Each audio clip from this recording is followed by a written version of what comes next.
मित्रों, स्त्री की क्रियाचरित्र को आज तक तो कोई देवता भी स्पष्ट रूप से नहीं समझ पाए हैं, तो कलयुग के साधारण मनुष्य स्त्री की क्रियाचरित्र को कैसे समझ पाएंगे। स्त्री द्वारा रचे गए क्रियाचरित्र को समझना बहुत मुश्किल होता है, लेकिन आज हम जो कहानी सुनाएंगे उसमें आपको पूरी जानकारी मिल जाएगी। चलिए मित्रों, कहानी स्टार्ट करते हैं। बहुत समय पहले की बात है। एक छोटे से गांव में शिवानी नाम की एक स्त्री रहती थी। वह बेहद सुंदर, बुद्धिमान और अपने कार्यों में निपुण थी। शिवानी का विवाह राजपुर गांव के एक संपन्न किसान रवि से हुआ था। रवि स्वभाव में शांत और संयमी था, लेकिन गांव के कई लोग उससे ईर्ष्या करते थे, क्योंकि उसकी पत्नी शिवानी बहुत सुंदर और चतुर थी। शिवानी की चतुराई और विवेक के कारण उसके पति का व्यापार दिनों दिन बढ़ता गया। हालांकि शिवानी के प्रति गांव वालों के मन में तरह तरह की बातें भी पनपने लगी।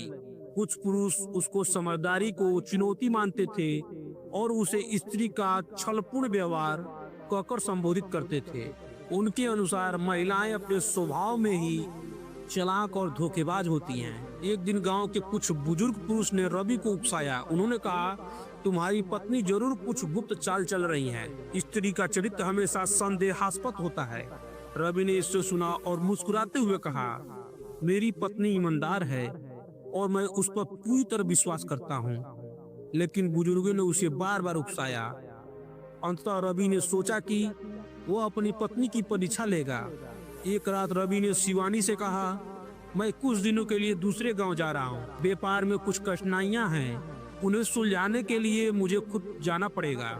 शिवानी ने मुस्कुराते हुए कहा, आप निश्चिंत होकर जाइए, यहाँ सब कुछ संभाल लूंगी। रवि ने जानबूझकर अपने गहने और धन शिवानी के पास छोड़ गए और कहा, इन सब का ख्याल रखना, कोई विश्वासघात न हो, यह मेरी एकमात्र चिंता है।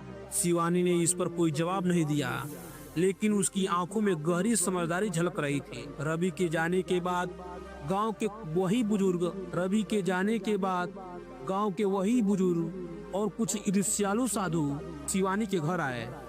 उन्होंने शिवानी से कहा, हम सुन रहे हैं कि तुम अपने पति का व्यापार संभालती हो, लेकिन खुद कर रही हो या किसी की मदद ले रही हो। शिवानी ने शांत स्वर में कहा, जो कुछ भी करती हूँ सब अपने विवेक और मेहनत से। अगर आप मुझसे कोई प्रश्न करना चाहते हैं तो सीधे पूछें। वे लोग बोले, हमने सुना है कि स्त्री चालाक होती हैं। अगर तुम्हें अकेला छोड़ दिया जाए तो तुम अपनी इच्छा पूरी करने में लगी रहती हो। तुम्हारे पति ने तुम्हारी परीक्षा लेने के लिए गहने और धन तुम्हारे पास छोड़ा है। अगर तुम सच्ची हो तो यह साबित करो। शिवानी ने उनकी बातों को समझ लिया। उसने सोचा कि वह अपनी चतुराई से इन लोगों को सबक सिखाएगी। उसने कहा, ठीक है, आप मुझे परीक्षा में डालना चाहते हैं तो मैं तैयार हूँ, लेकिन एक शर्त है, जो भी मेरे चरित्र पर सवाल उठाएगा उसे भी अपना सत्य साबित करना होगा। गांव के पुरुष उसकी चुनौती को समझ नहीं पाए और सहमति दे दी। शिवानी ने एक योजना बनाई। उसने उस पुरुष के सामने अपने गहने और धन को दिखाया और कहा, यह सब मेरे पति का है, लेकिन अगर मैं चाहूँ तो इसे चोरी करवा सकती हूँ। क्या आप मुझे यह करने देंगे? पुरुषों ने सोचा कि यह स्त्री चालाक है और खुद को बेनकाब करने वाली है। वे तुरंत सहमत हो गए। शिवानी ने चुपके से अपने सबसे भरोसेमंद नौकर को बुलाया और उसे गहनों का एक बड़ा हिस्सा लेकर सुरक्षित स्थान पर रखने को कहा। जब अगले दिन वो पुरुष आए और गहनों की मांग की तो शिवानी ने जवाब दिया, जो गहने गायब हैं वे मेरे पति के लिए सुरक्षित रखे गए हैं। जो भी करती हूँ उसमें विवेक और निष्ठा होती है। आप लोग मेरे चरित्र पर सवाल उठाने से पहले खुद को देखिए। क्या आप में से कोई यह कह सकता है कि उसने कभी धोखा नहीं दिया? उन पुरुषों ने शिवानी की बुद्धिमानी को समझा और झेप गए।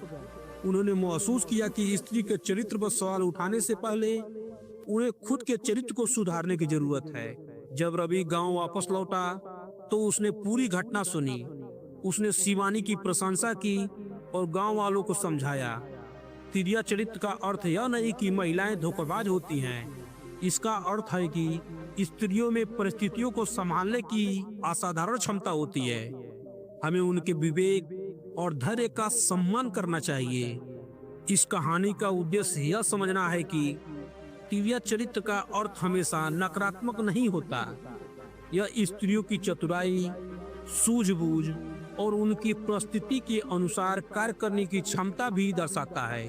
समाज को महिलाओं के प्रति अपने दृष्टिकोण को सुधारने की आवश्यकता है। शिवानी की तरह हर महिलाएं अपने विवेक और ज्ञान से किसी भी चुनौती का सामना करने की शक्ति होती है।